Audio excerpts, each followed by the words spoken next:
In anticipation of tonight's epic debate between decency and degeneration, CNN invited RNC co-chair and chief Trump-splainer Lara Trump to discuss the debate and the details of her foul father-in-law's preparation to dazzle the world with his oratory flair and refined political wit. Wait, who wrote this? Anyway, what Laura found on CNN was Casey Hunt ready to hold her feet to the fire. Well, as you're about to see, CNN anchor Casey Hunt demanded that the Republican National Committee leader explain exactly what former President Donald Trump meant when he wrote Sunday that 20% of the mail-in ballots in Pennsylvania are fraudulent, a claim he cited to an undated interview with an unnamed expert. Well, in case you missed your Truth Social notification over the weekend, well, we took the ping for you, and here's the actual post. An interview by Tucker Carlson of an election expert indicates that 20% of the mail-in ballots in Pennsylvania are fraudulent. Here we go again. Where is the U.S. Attorney General and the FBI to investigate? Where is the Pennsylvania Republican Party? We will win Pennsylvania by a lot unless the Dems are allowed to cheat. The RNC must activate now. Now, the RNC to which he refers to, in caps, that RNC that must activate now, that RNC, you know, that's run by the same person who tucks into bed every night with this guy. Hey, talk about privilege. But in politics, as in life, facts can be manipulated to create an alternative reality. And clearly no one knows more about implanting alternative facts better than Lara Trump. And changing the complexion of the conversation over on CNN is just what Lara tried to do earlier today. But as you'll see right now, Mrs. Eric Trump would come to regret that, as Casey Hunt refuses to let this fish off the hook, so to speak. Well, let's dive in and see what happened on CNN earlier today. Tonight, he is the oldest candidate on the stage by 19 years. He will be tasked with not only demonstrating his own fitness, but also appealing to younger voters, a group that Harris has made some gains with. Joining me now to discuss how the former president is preparing for tonight's debate is Lara Trump. She is the co-chair of the Republican National Committee, also Donald Trump's daughter-in-law. Lara, good morning. Thanks so much for being here. Thanks, Casey. Great to be back with you. So let's start with how the former president is preparing, especially considering there is a very significant contrast here in the age of these two candidates, and they've never actually met in person. Should we expect some of the personal attacks we have seen him make online show up in person on the stage tonight? Well, I think Donald Trump is very focused on this debate tonight. He knows how important it is.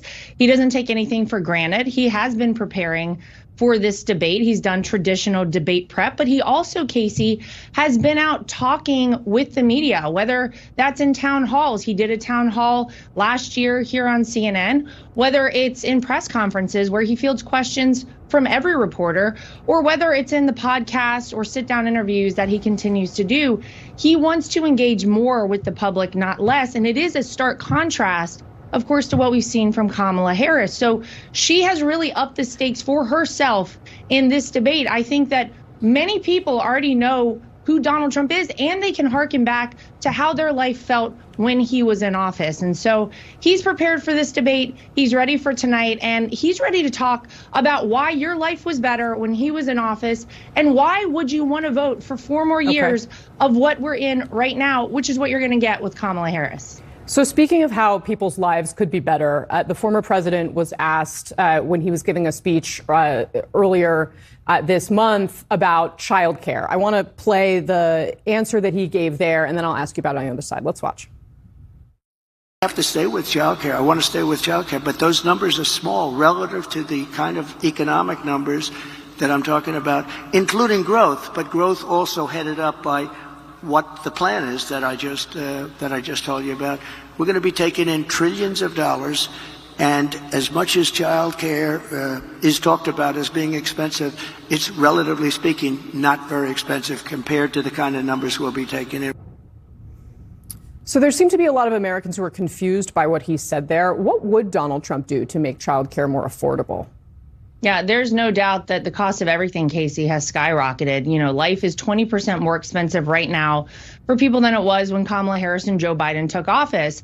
And you go back to Donald Trump's days in office, When he left the White House, 1.4% was the inflation rate. He wants to make sure that wage growth is meeting inflation and that we bring inflation down. If you recall, when he was in office, he doubled the child tax credit. He advocated for and passed paid family leave. These are important factors for working families out there.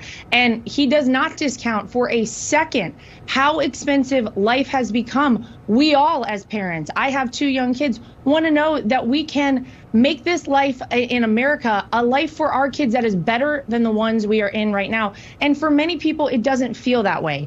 That is very antithetical to the human spirit and human nature. He wants to afford people life again. And whether that's childcare, whether it's going to buy groceries, whether it's filling up your gas tank, he wants to make sure every American can do that.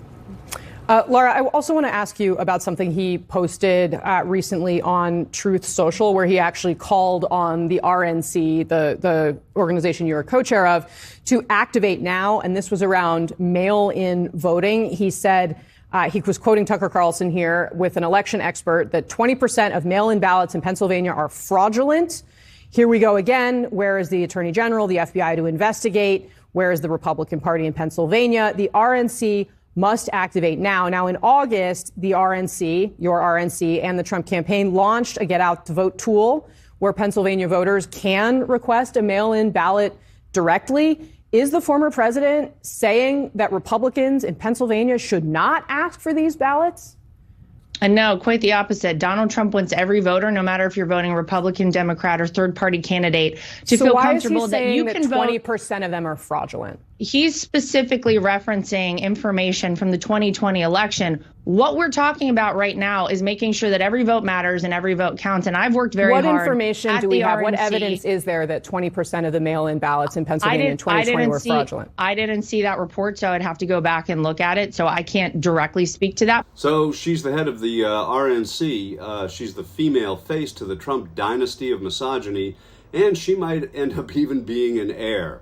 But today, when Lara Trump was booked on CNN to talk about her decrepit daddy-in-law's latest social media make, she didn't even bother to read the report. And maybe that's because the ultimate Nepo hire, you know, the one that we just saw there with the face of an angel and the voice of a nightingale, she had more pressing things to address than the endless controversy surrounding the man whose generous loins bore her free ticket to ride, and as it turns out, her ticket to the top of the charts. Without your bravery, no, we're all God! out of luck. No, This can't God, be please, denied. no! No! You gotta be special. No!